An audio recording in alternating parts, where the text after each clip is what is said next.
Okay guys, welcome back to the channel. So we are going to be doing a topic with Gareth here that I think is on a lot of people's minds as they try to improve their game, which most of us are trying to do.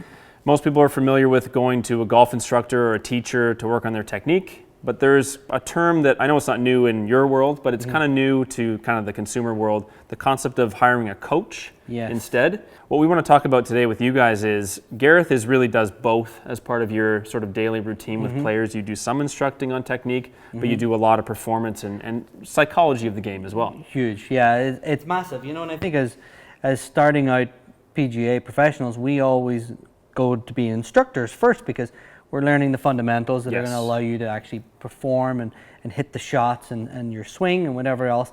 And then as we start figuring that stuff out, it works to a certain point, but it doesn't work the whole way. You know, now we have to get into how do we play the game a little bit better.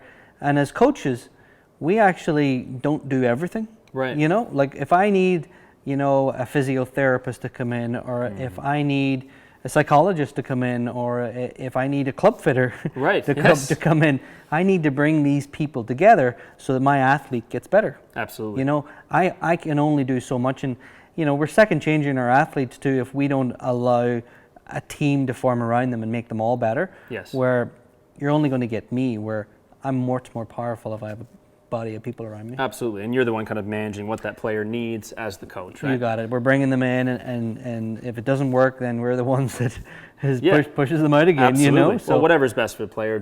Basically, you're in charge of their improvement and whatever that looks like. Yeah, and I think the problem is that, you know, in our business as well, we have just too many instructors. Yeah, I think that's fair. We're just we've built too many people that are really instructing everybody to get better, but we haven't really dug deep into what do we need to do to actually improve. Yes. You know, and that's where the coaching side becomes very different. So if we were run through a scenario here, you've just come to me for a lesson. Yes. You're going to hit a shot. I'm going to kind of talk to you the way an instructor would and a coach would, and you can kind of figure out what is it that you need maybe to improve, because there are times that the swing or something's off, and we need to fix that there. You know, there's only so much we can do. There's only so much duct tape that we can put on different areas to sort of make it work. But then we have to think, okay, well, it might be pretty good. Maybe I don't need to mess you up to get you to where you want to go. And I think hopefully what you guys will hear from this is probably most of you have taken a lesson and you've probably gotten good advice technically. You've probably gone to the golf course and still maybe had a lack of success. You've still probably hit an old shot habit that you can't stand. And you've gone, okay, well, I've learned the technique. What's wrong? Why aren't I performing it? And that's what, Gareth, you're going to identify is what's a technical issue, what's a performance issue, and that's really the difference between the coach and the 100%. And I think this will give people some of that information too, because to be able to improve, you've got to ask better questions. Yeah. As the student, you better be able to say, hey, I'm not performing as well as I would under pressure in tournaments. But you're not going to say that. You're going to go, I don't know what's happened. I keep coming over the top. I'm slicing it. I'm doing. So the language that you're using is also telling the person that you want instruction. That's a very good point. So you kind of have to take some responsibility yourself as the student to sort of guide your instructor or coach. And a lot of people are both, to be fair.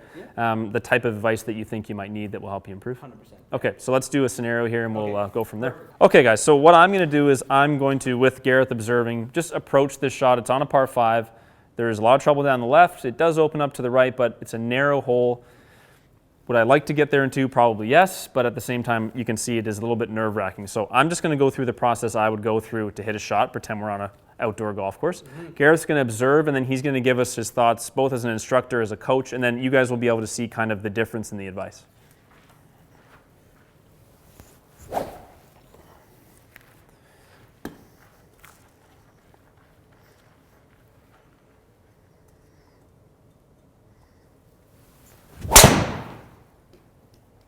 Okay, so I have not executed the shot whatsoever that I was hoping for. I'm in trouble. I'm either punching out or, depending on the staking of this course, could be worse. So this is where a lot of people would go, or maybe I'd see you after the round and say, Gareth, I went on the course today. I can't hit a draw anymore. Why am I hitting these huge push blocks? I hit it shorter than I usually do. I didn't feel comfortable. What's wrong with my swing? Yeah, so then the initial thing would be, you've just told me I'm blocking it, I'm hitting big blocks. but I want to come back to drawing it. So that's telling me that you're leaving the club face way too open. Right. As an instructor. Yep. So I would be getting you to work on, because it's a block, it tells me there's probably more club face related. If it had more curve to it, going a bit more left, it would tell me a bit more path. Yeah, related. and so you're right about that. The face was quite open to the target, more so than the path would be an issue there. Yeah. So what I'd be doing if I was an instructor, I'd be setting up and just making sure that you know what square is. Okay. So I can see that the club face is a little bit open, so I'm just going to turn it a little bit in there. And that can be a symptom of someone having a bit of a weak grip as well. Would you see that? And a strong grip. And too strong of a grip. Okay, Yeah, gotcha. it can go both ways. Gotcha. But I want you just to toe it in there for me. So this is a little bit more. And I do have the habit, as I used to miss a lot of balls right, I do kind of occasionally kind of leave the face. I noticed that you did tilt that there a little bit open. Yep. Okay. So we try one with that. And this is really just a club face adjustment. Just a tiny adjustment of the club face. We'll start there.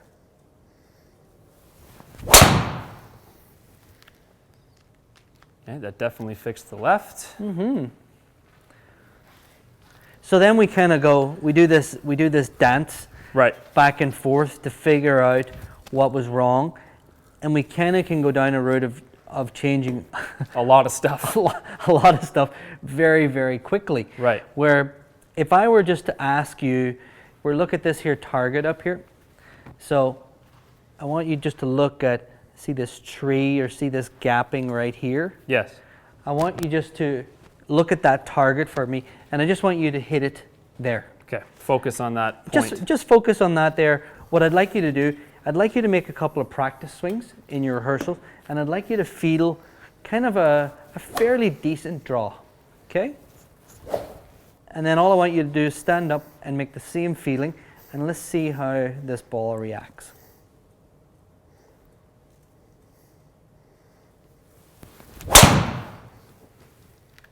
A much better looking shot. Beautiful. So sometimes, I can fix things and we can tweak and do swing changes and do all this, but sometimes I just need to put a different thought in your brain. Gotcha. That allows you to be like, okay, well clearly today I'm leaving it out. So if I had a feeling, a sensation, or something that I could pick up on, Right. that would allow me to have a shot that maybe I'm more comfortable with. And part of the reason we picked this hole was there is so much danger down the left side. Exactly. And so part of the demonstration is really, okay, I'm probably going to be more likely to block it because I'm afraid of blocking it. Yeah, absolutely. Versus hitting it down the right, which is more safe, obviously. Yeah. So instinctively you feel very uncomfortable, and that's why I kept saying, make sure you just swing. Let me just see what's happening. Gotcha. Because it's important. We understand when you're here that you're going to be stressed out. Yes. So me changing your golf swing in a situation here is probably one of the biggest mistakes that possibly could be. So we're not looking at a bunch of different, backswing keys or anything like that. We really just thought, okay, focus more so on that target in the distance, which is more of a coaching tip. Yes. And then feeling a bit of a draw is really just a shot shape adjustment Yep. to get you onto the right side of the fairway. So you're looking at it more from a routine standpoint than Gotcha. anything else. We're engaging you more with the target and more with the shot shape and less with the internal of the positioning. So the instructor will obviously want these different positions or grip or something else. Yes. They'll want something strategic, where the coach might just want you to be able to play better with what tools you have. When you visualize and you connect it to a feeling, your body is more likely to produce that. Makes sense. Okay. When you go into an internal feeling or positional, it's very difficult for your body in hundredths of a second to actually recreate execute it. So it becomes kind of a useless thought. Coaches will take players on the golf course more often. Instructors don't necessarily do that because they've already come and you said, hey, I'm slicing it. You need to fix my slice. Yes. As coaches, we come to the golf course and we're like, okay, well, what are you thinking about? And there might be something just slightly missing with the way you're processing the information. Makes sense. Okay, why don't we try something into a green as a second Perfect. snare. So I've set us at 171 yards. It's quite a bit uphill. So I've picked a club for me that goes normally about 180, just to make sure we get up there. Why don't I go demonstrate a shot just the way I would hit it, and then we can go from there. Sure.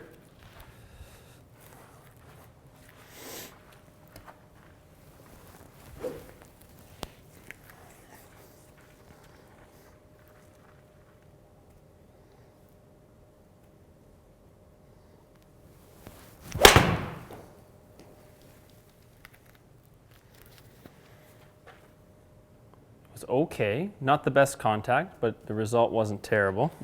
I almost find at times that an uphill or a downhill shot, it does, even if your lie is relatively flat, but the actual position of the green is elevated, that it can affect the way that you deliver the club. Sometimes you may tend to want to lift the ball up, or the opposite for a downhill shot. So again, like the first thing, what we want to do is we want to connect the swing with the type of outcome that we're looking for here. Right. Our default for most people will be going into a positional type of emotion, you know, trying to get that club shallowed or steeper or extending or whatever it is. Yep. What I want you to do is just to get a feeling of where the club needs to move to hit the shot that you're feeling. Gotcha. Or the shot that you see.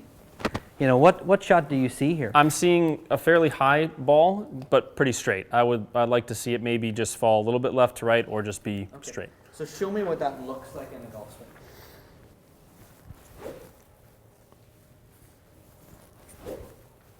That would nice be there. Yeah, that's kind of how it would feel for me. Okay. So now all we really want to do is pay attention to those feels.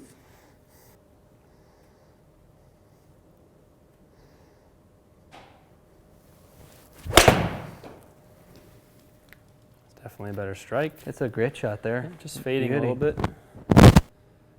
Yeah, it's a nice kind of thought to get yourself picturing, I know again we're simulating this, but picturing the flight you want to hit versus thinking about, I don't know, thinking about or worrying about things like contact and direction and stuff like that. Chunking it, and all whatever the other else. things, you know. So what we're actually doing is we're inputting a thought that's useful versus what might not be useful. So the more you can really would you step behind the ball, kind of picture the shot you want us to hit. Yeah. So for me, I'm picturing a shot about the height that I just hit, but maybe one that doesn't fall to the left as much, and then kind of step in and take a couple rehearsals that you feel will produce that shot. Exactly, but don't just mail it in like exactly it. If you need 5 or 6 swings as you're out here training this, Right. you know, take them until you're 100%, you know, sure. Happy with that one. Yeah.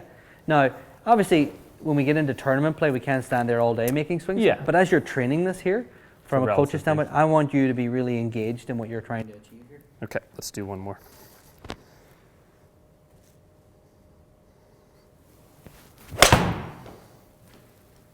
Very nice. Yeah, it's definitely a little more like it. And I actually probably didn't need quite as much club, but that's the shape of the shot. But it's interesting even just with getting that feel of how much better the strike. Yeah, struck it way better, ball came off faster, all those things. And your thinking is completely different, you know? So my job as a coach is to get you to think less. Gotcha. Or to think about a specific thing that would impact your performance. My job as an instructor is to get you to have a movement pattern that would allow you to repeat that when we add these elements in. Yeah, it makes a lot of sense. I mean, the first shot, I think if I was instructor minded, that first one, I thought, okay, well, I struck that a bit fat. I wanted to ask you, why did I do that, right? And then the second one, I hit well, but I could tell the face must have been open. It faded too much. Yeah. And really, the difference only on the third one is that we kind of did a little bit more purposeful pre-shot routine.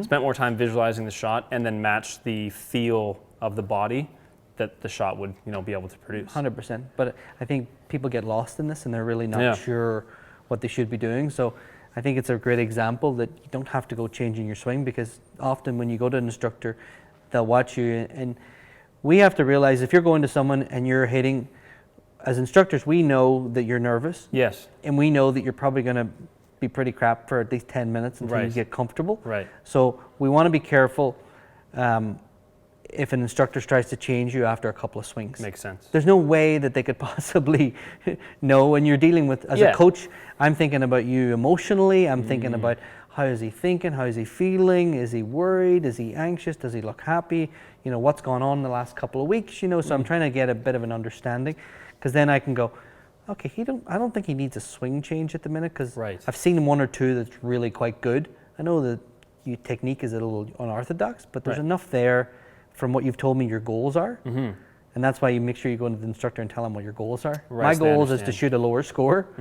My goal is not to come across at the top of my backswing. Yeah. Different. Very different things. Very different. Because you could stop coming across the top of your backswing and still play poor golf. 100%. You could play way worse. Yeah. You know? So I think it's on the player as well to make sure that they understand what they're trying to get out of it. Good point. And it's on the coach to try to make sure they give them what they're looking for. And if they don't know what they're looking for, educate them to the point where, like, Well, do you want it to look pretty or do you want it to score better? Yeah. Do you want to be able to play with new people that you're intimidated with under pressure? Or do you want to be able to post it on Instagram? Exactly. That really is the current situation, isn't it? Yeah. So exactly they're different. So I think when you're looking for people, there's times that you need an instructor and there's times that you might want to look for someone that does a lot more coaching. Generally speaking, a player who's been at it a little bit longer, that maybe has had lessons before and feels like they might be at a bit of a roadblock, would you say they would benefit more from a bit of coaching, at least to get their mental game a little bit advanced? So definitely, I think if you've hit a level or a plateau, coaching is certainly can be something that can get you to that next level if you don't have all the time in the world to go and practice. If you've got time and you really want to groove something, certainly there's different pathways then. Makes sense. Yeah. Okay, awesome. Good. Guys, hopefully you enjoyed that. Always interesting for us to chat with Gareth about, I think some of this is going to be familiar to people, but I think generally speaking, myself included, we all underestimate the value of performance coaching, actual execution on the golf course. A lot of people have the physical skills to play really good golf. Yeah. And I'm a person myself, I can admit, I get on the golf course and I perform at a much lower level than I'm physically capable of. So every time we have a conversation, I always find it pretty fascinating because I know the disconnect is really between the ears. Yeah. And it's not completely impossible to work on this stuff. You just have to have the right advice and work at it, obviously. Yeah, and you're fortunate that you've got great skills. It's just now, how do I transfer that skills into something that I can take to the course and repeat more often? The application, the execution of it. Where it's easy to go and think, oh, I need to change. I hit a bad shot, I need to change something. Yeah, and we've all been down that road, and I think hopefully we'll all learn that that's not necessarily the only path to improvement, and coaching is something that could make a drastic difference. Massive. Okay.